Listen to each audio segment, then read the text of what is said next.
Síguenos en las redes sociales. Búscanos @Sol1065 FM. Lo mejor de nuestro contenido más cerca de ti. Sol 106.5. Una estación RCC Miria.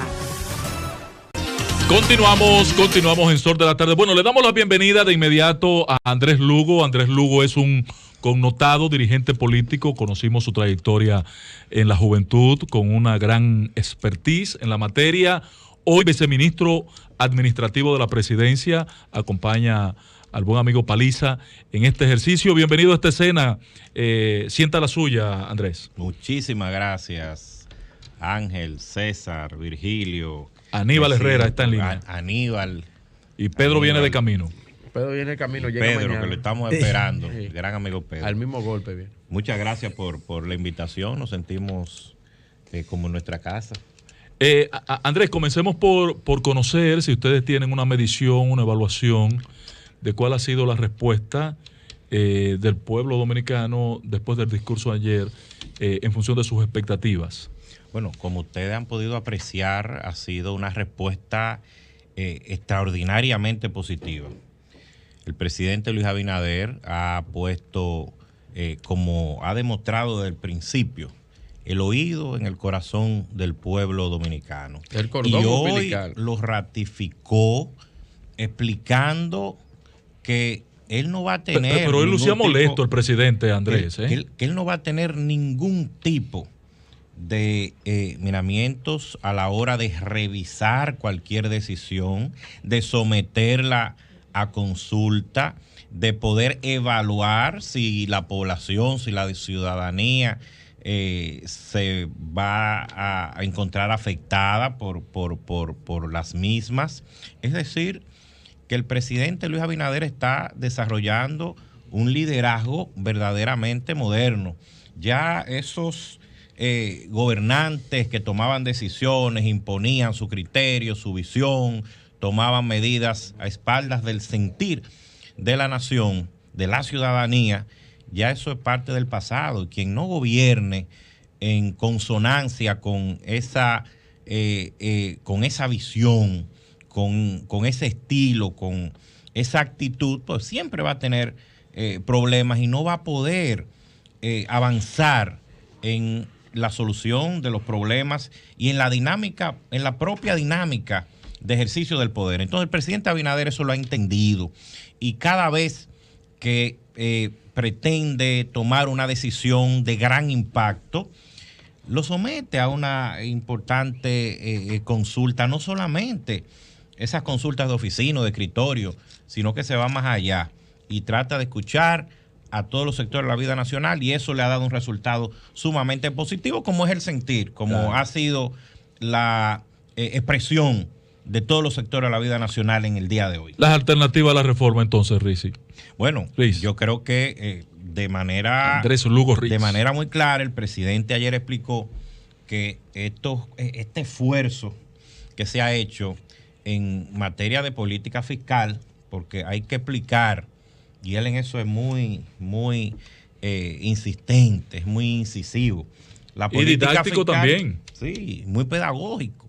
La política fiscal no es solamente el sistema tributario, no solamente el establecimiento de impuestos, sino también que hay una parte importante respecto al gasto público. La otra cara es el gasto público. La otra cara es el gasto público, es así.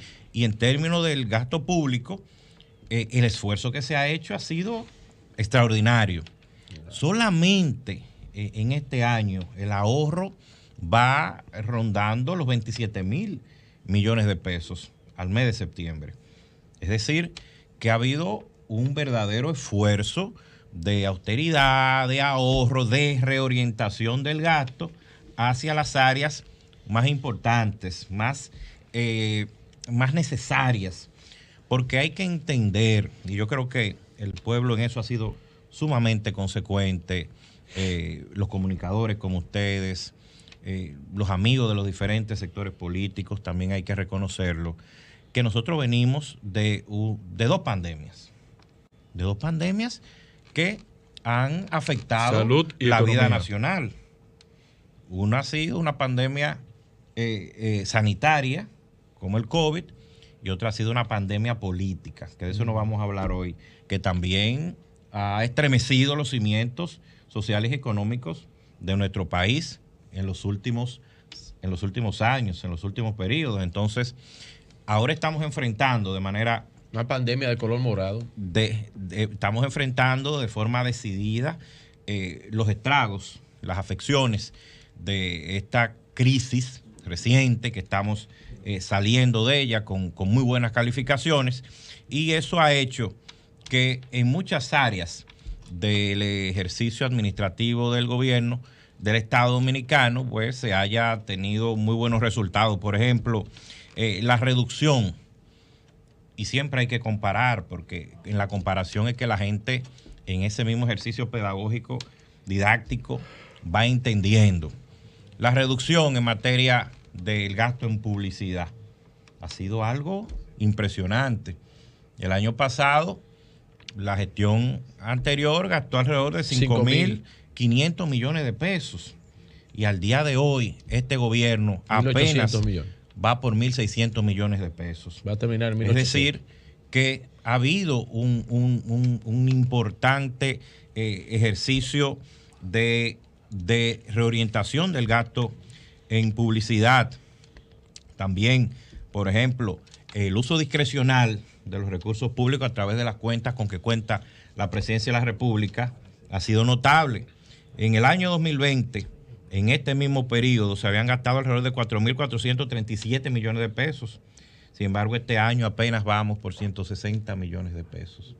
Algo impresionante.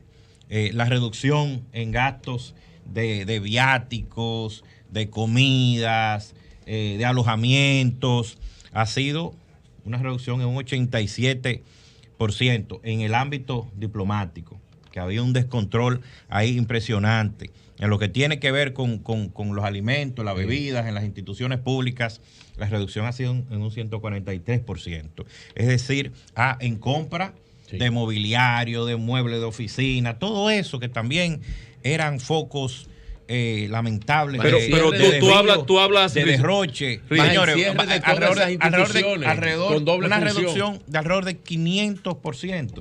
Es decir que Andrés, ha habido un esfuerzo que ha ayudado de manera impresionante a que podamos tener un gasto público más sano y de mayor calidad en lo que va de gestión de gobierno. Tengo una pregunta en ese sentido, pero César quiere hacerte un... Sí, Andrés, muchos dirigentes de la oposición, ¿verdad? Y para que tú tengas la oportunidad de referirte a eso, dicen que acusan al gobierno de muy poca inversión pública.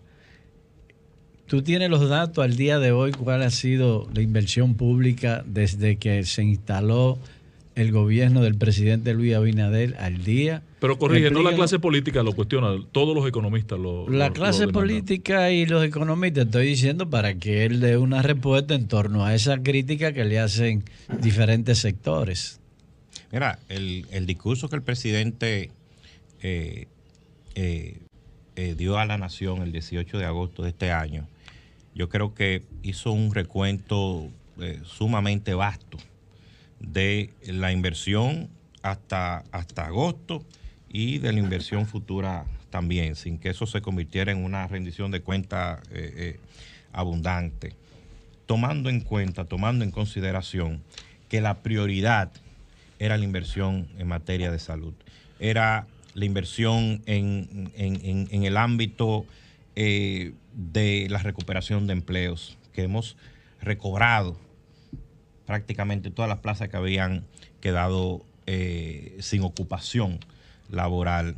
Era en recuperación del turismo, que ha sido también otra de los puntos luminosos en esta gestión.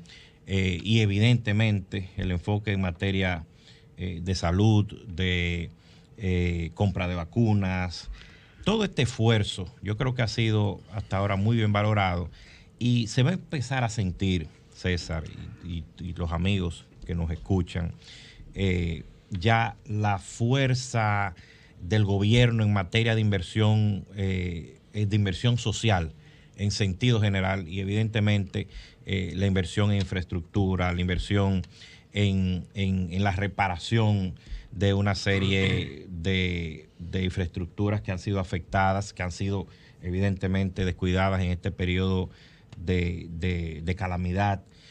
Y yo creo que la gente va a empezar también a sentirlo, como está sintiendo este esfuerzo de ahorro, de austeridad, de reorientación del gasto público también. Aparte, Andrés, es bueno que tú le digas que la prioridad era no permitir la respuesta, pregunta de la economía. Sí, pero es bueno que tú le digas César, porque es una pregunta también para Foñi un chip. Me gustaría hacerle una pregunta. Adelante, Aníbal. Aníbal tiene una pregunta. Adelante, Aníbal. Y diga. Hola, Andrés, ¿cómo estás? Un abrazo. Aníbal, mis afectos. Andrés, indudablemente que el control del gasto público por parte del gobierno, la fusión de instituciones, se han creado algunas, pero en sentido general, todas estas medidas le han permitido al gobierno generarse lo que pudiera llamarse un colchón económico para hacer frente a la coyuntura actual que en materia económica tenemos de frente con este entorno internacional, con todo lo que conocemos al respecto del tema. Ahora bien, a la hora de hablar de eventualidades, porque si este entorno internacional no cambia, el choque externo será inevitable. Hoy el director de Impuestos Internos daba algunas declaraciones y algunas estadísticas que uno va recabando permiten por lo menos cuestionar esto.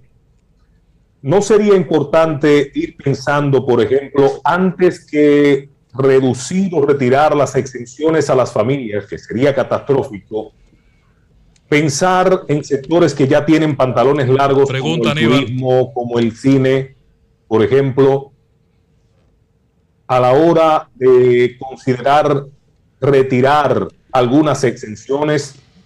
En el sector turismo estamos hablando de 7,000 millones actualmente. Que pregunta, patrón. Sí, en el caso del cine, ya la hice la pregunta. No, repítela, por favor, sí. no la copiamos. La repito de nuevo. Por favor, sí. Andrés, ¿tú la escuchaste? ¿La copiaste? Sí, claro, adelante, Andrés. Aníbal, mira. Sí, te escucho, hermano. La verdad es que en este periodo, y hay gente que todavía eso no lo comprende, se han dado unas demostraciones muy fehacientes de que no se va a tomar ninguna medida que afecte un sector de manera profunda, sin antes consultarlo, sin antes evaluar el efecto nocivo o el efecto positivo que podría tener una medida. El Poder Legislativo se ejerce en un Estado democrático bajo la teoría de la separación de los poderes del Estado. Correctísimo. Y ellos están en el derecho, están en sus facultades de hacer ejercicios legislativos, y nosotros desde el gobierno, del Poder Ejecutivo, el presidente de la República, también de permitirle, evidentemente, sin injerencia directa, por decirlo así, que ellos hagan ese tipo de ejercicios. Y luego, bueno, nosotros vamos a evaluar, vamos a consultar.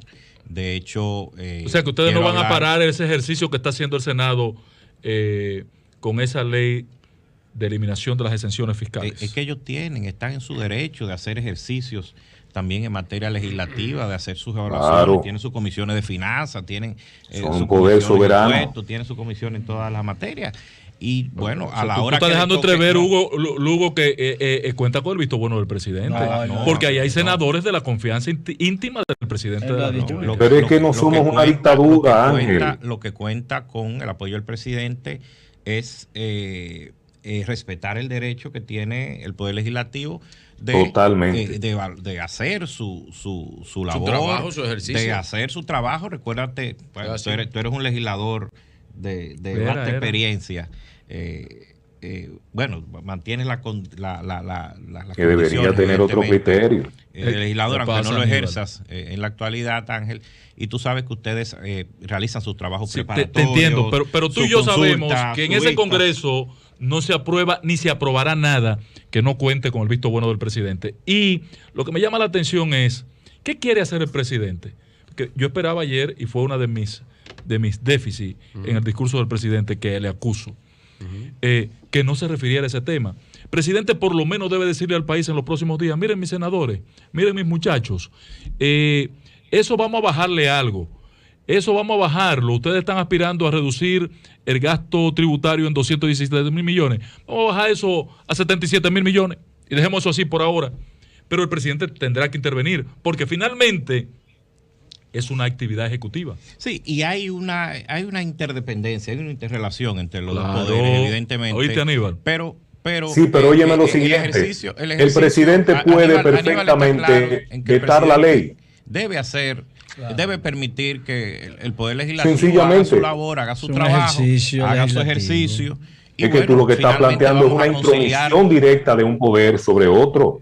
Y que hay una concesión entre todo lo que discuten sobre este tipo de cosas que tiene que ver con el presupuesto, que son como la gatica de Lola, que si se lo entran grita y si se lo sacan llora. Mira, le molesta. El crecimiento de la economía está ahí. Todos los partidos participaron. Permítame cambiar de tema, Lugo, porque hay una situación que el presidente hizo esbozo previo a jondearse, tirarse con el tema de que eliminó la reforma.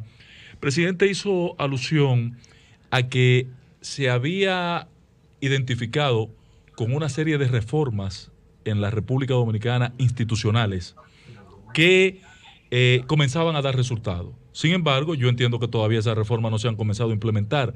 ¿En qué está el jodido diálogo que se iba a empezar desde el CES?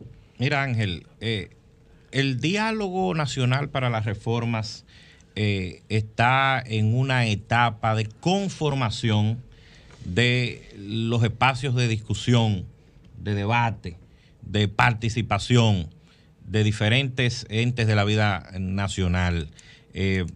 Justamente hace una semana se presentó de manera formal la metodología de trabajo, los espacios institucionales de discusión de los temas, las mesas temáticas de trabajo, y en total yo les puedo recordar que vamos a trabajar 15 reformas institucionales.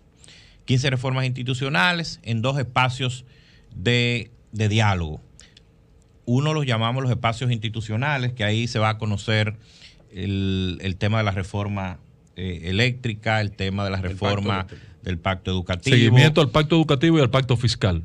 Y también se va a dejar en el ámbito tripartito la reforma laboral. Correcto. Y hay 12 mesas de trabajo donde se van a conocer de forma plural, participativa, amplia, los partidos políticos, organizaciones sociales, organizaciones laborales, organizaciones empresariales, el gobierno. Se van a conocer los temas de la transparencia e institucionalidad, que ahí habrá necesariamente que abocarnos a una reforma constitucional. Transparencia e institucional. Es una mesa. Tiene claro su análisis. Está la mesa del agua.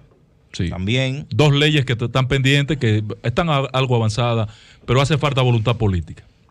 La importante mesa de la seguridad ciudadana y reforma de la Policía Nacional, donde la comisión de connotados actores de la vida nacional, encabezada por el jurista Servio Tulio Castaño, van a participar con una subcomisión. Que están haciendo unos foros regionales. No entendí eso, Servio Tulio, llámame.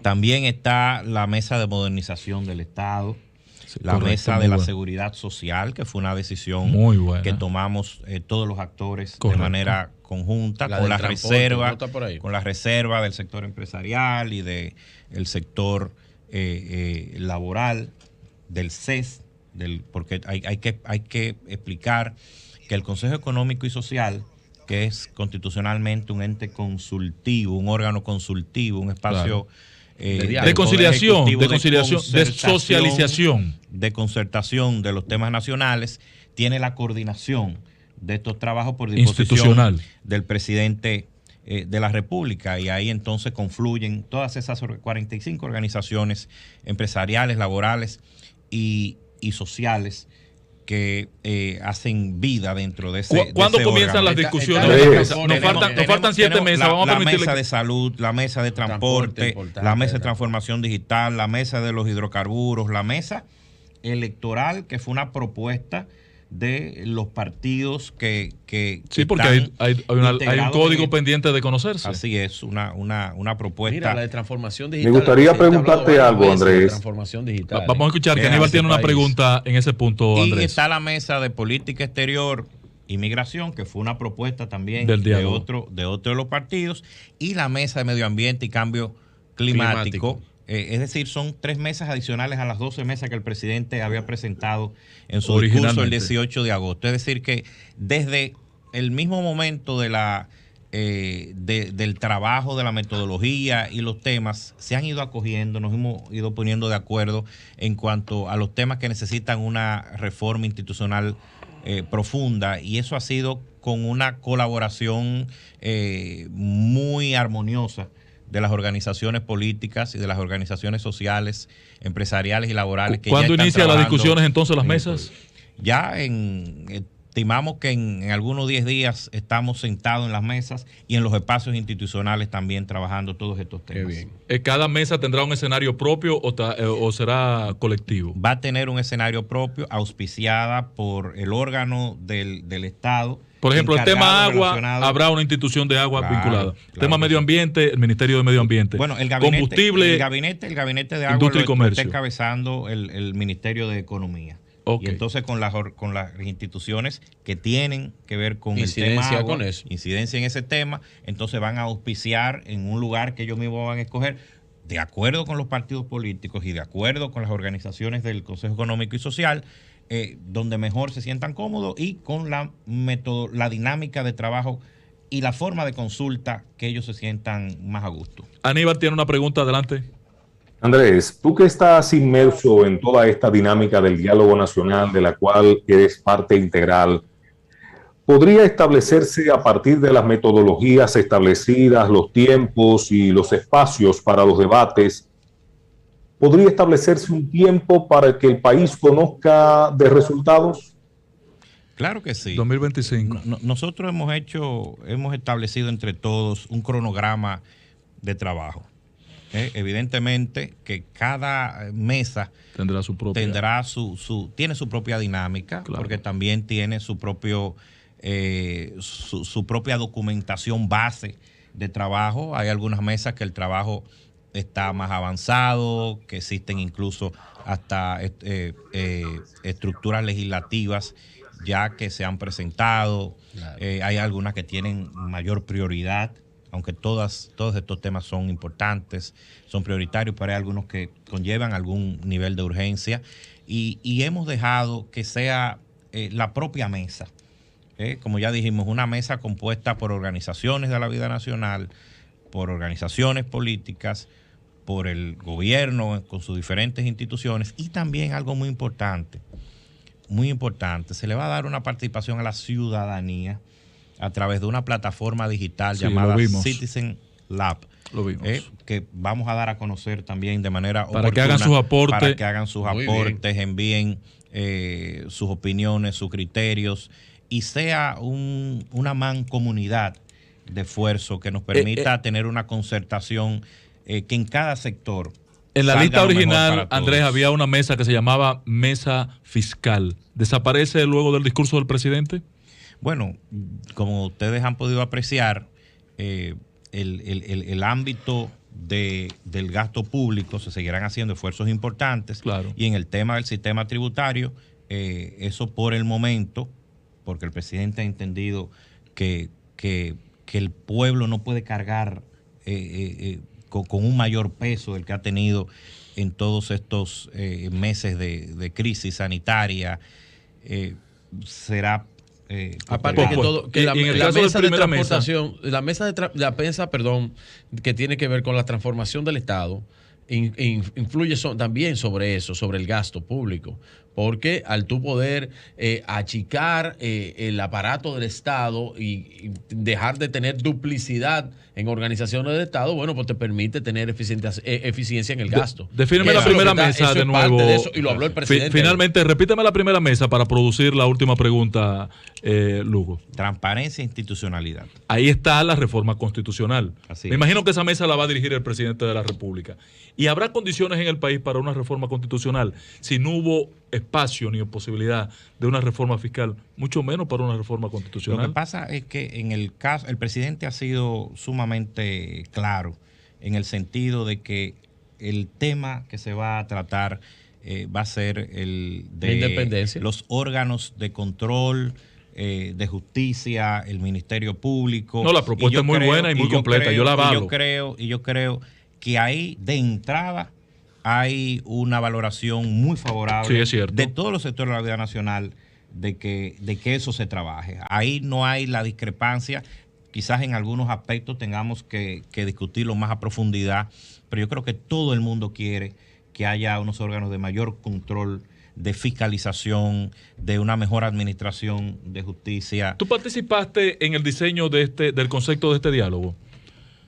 Claro, te lo pregunto porque yo me he quedado como sospechoso de que lo que se quería crear era un corral, como para meter a los políticos ahí adentro para que se entretengan. Pero no es así. Ustedes se van a dar cuenta que el trabajo que ustedes va a hacer, y no Andrés, ustedes no, él congresual, que eran los que inicialmente han trabajado, porque verdad no podíamos tener 28 partidos, claro.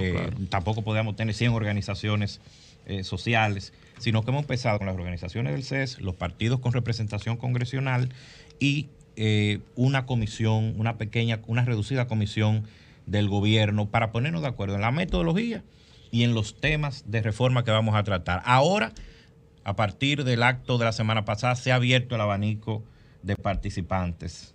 Habrá una serie de organizaciones que no están y que van a realizar su proceso de integración también, de organizaciones políticas reconocidas por la Junta Central Electoral, de prácticamente todas las instituciones del gobierno en los diferentes temas.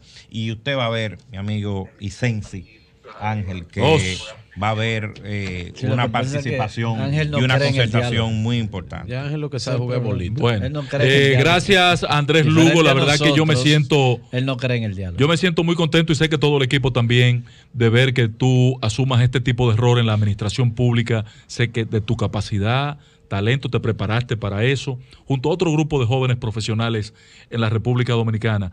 En tu caso sé que en buena mano está el pandero. Gracias por esta oportunidad también y nos actualizas con mucho nivel de concepto. Gracias Andrés, este espacio es suyo siempre. Sol 106.5, con la mayor variedad de contenido, información, entretenimiento e interacción en una sola estación. Cobertura total, disponible para ti en la radio y en las plataformas digitales.